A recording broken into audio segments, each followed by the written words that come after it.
¿Se imaginan estar viendo los últimos capítulos de su serie favorita o los penales de la final del Mundial y que de repente se vaya la luz? ¿O estar en la fila virtual de Ticketmaster a punto de comprar los boletos esperados y quedarse sin internet? Bueno, todo esto podría ser una realidad con una nueva reforma. Sí, otra reforma. Hablemos de esta acá, entre News. Everybody.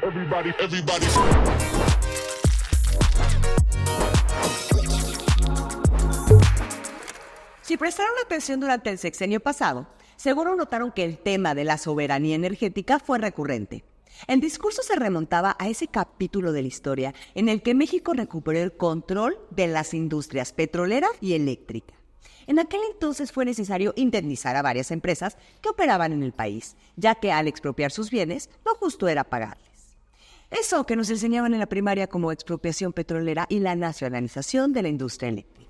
Pero dejemos de lado la antigüedad y enfoquémonos en tiempos más recientes. Desde el 2013 estuvo en vigor una reforma promovida por el expresidente Peña Nieto que buscaba abrir la competencia en los sectores energéticos y petrolero. En ese entonces se logró un consenso amplio entre partidos opositores del gobierno para permitir la participación de empresas privadas en un mercado que había sido celosamente reservado para las paraestatales. La reforma del 2013 evidentemente no fue perfecta. La parte positiva se encuentra en la apertura a la competencia. Sabemos que a mayor lucha por atraer clientes, se generan mejoras en el servicio y en muchos casos también en los precios. Se lograron vender derechos de exploración de yacimientos de petróleo y aprovechar las condiciones naturales de nuestro país. México cuenta con zonas de alta radiación solar ideales para energía solar. Gracias a esto, México se posicionó entre los primeros lugares en la implementación de energías renovables con un crecimiento de este sector del 600% entre 2013 y 2022. Este avance nos acercó al cumplimiento de los compromisos ambientales firmados por nuestro país, buscando reducir emisiones y gases de efecto invernadero. Sin embargo, la parte negativa es que no se cumplieron todas las promesas. En lugar de la esperada reducción del 10% en los precios de la energía eléctrica, se registraron incrementos anuales del 5%, es decir, lo opuesto a lo prometido. Además, aumentó nuestra dependencia del gas natural estadounidense para producir electricidad.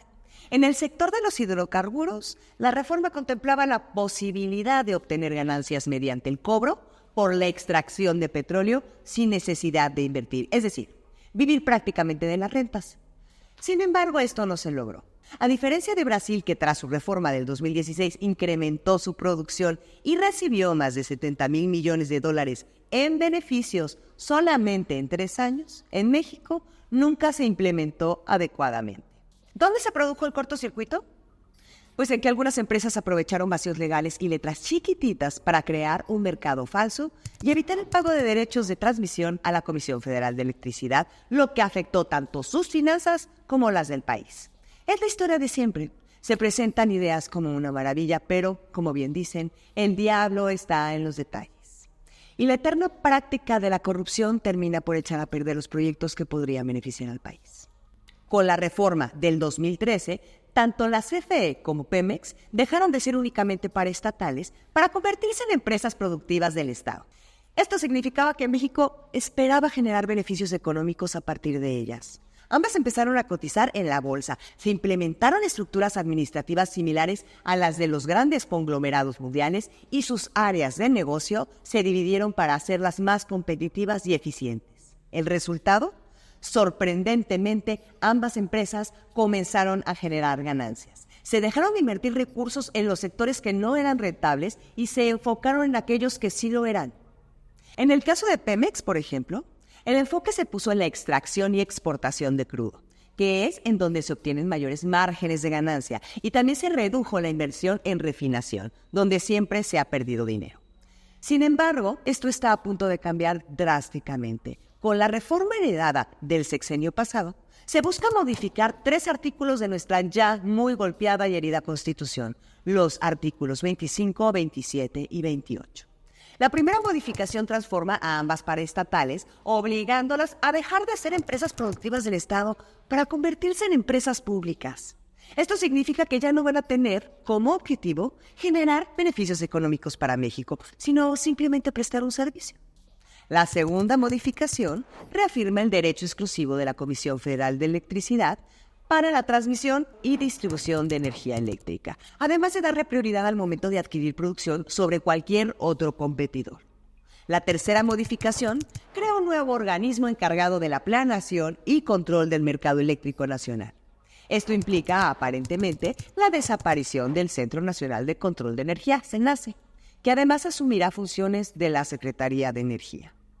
Las reformas a estos artículos de la Constitución son confusas y poco claras, lo que podría generar mucha incertidumbre en su implementación. Habrá que esperar a las leyes secundarias que establecerán las reglas y el modo de operar estos cambios. Sin embargo, ya podemos prever algunas de las repercusiones que tendrán. La primera es que hasta hace poco el suministro del sistema eléctrico nacional se abastecía a través de subastas. Estas subastas priorizaban a las empresas que generaban energía de manera más ecológica, seguidas de las que lo hacían al menor costo. Así se garantizaba que la mezcla final ofreciera el mejor precio para los consumidores. Con los cambios actuales, la Comisión Federal de Electricidad venderá toda la energía que produzca sin importar si es más costosa o si contamina más. En otras palabras, se antepuso la ideología a la ecología y a la lógica. Como usuarios, poco debería importarnos quién produce la energía que consumimos, mientras se respeten las reglas y se fomente una competencia real, ¿o no? Lo que nos interesa es pagar menos por un servicio de calidad y contribuir, en medida de lo posible, a la conservación del planeta. La segunda afectación es la asignación de cuotas de participación para cada sector, el público y el privado. A la CFE se le asigna el 54% del mercado y a los generadores independientes el 46%. Este cambio garantiza que la CFE tenga un negocio asegurado y controle la mayor parte del mercado. Sin embargo, surgen dudas. ¿Qué pasará cuando la demanda de energía aumente? La Comisión Federal de Electricidad deberá invertir primero para ampliar la capacidad y solamente después podrán competir las empresas privadas. Parece que sí. Esto se debe a que si un inversor privado quiere expandirse, no podrá hacerlo hasta que el gobierno haya cubierto su parte del mercado. Por otro lado, al no existir una obligación de utilizar métodos limpios para la generación de energía, el uso de combustóleo queda no solo permitido, sino prácticamente premiado. Este combustible es el más contaminante que existe y lamentablemente Pemex tiene un exceso de combustóleo, ya que es uno de los subproductos que más genera, pero no lo puede vender. La solución que se encontró fue quemarlo, ignorando convenientemente los compromisos ambientales que México ha firmado.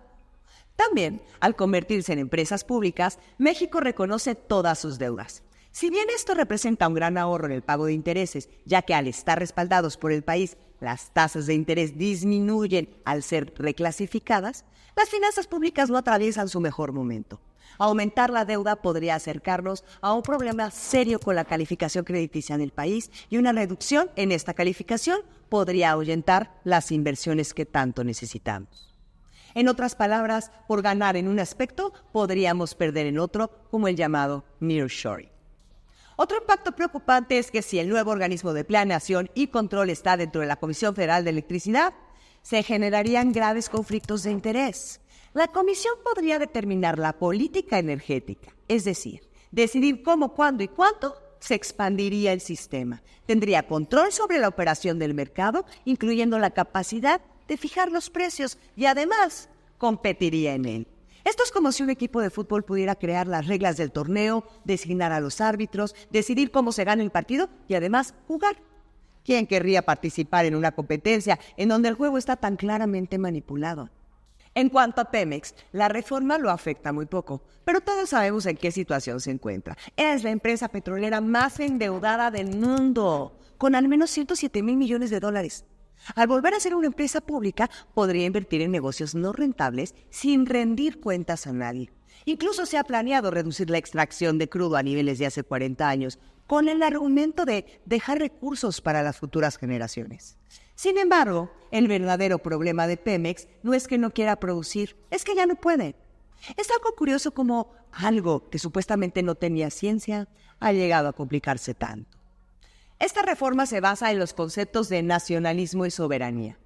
Oiga, pero resulta difícil de entender si reconsideramos que el precio de la energía eléctrica está subsidiado.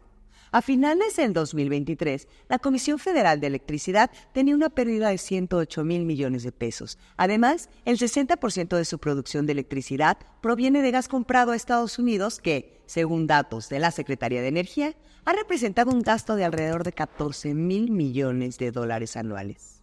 A esto hay que sumarle que Pemex arrastra más deudas que ganancias. En otras palabras, si tenemos que pedir prestado para pagar nuestras deudas y más de la mitad de nuestra energía depende del extranjero, ¿cómo podemos llamar a esto soberanía? ¿Cómo se defiende el nacionalismo cuando dependemos de otro país para funcionar?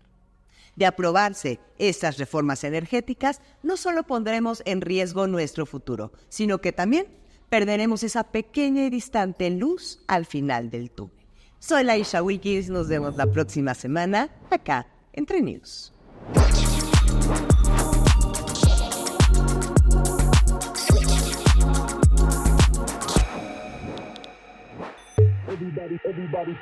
Everybody.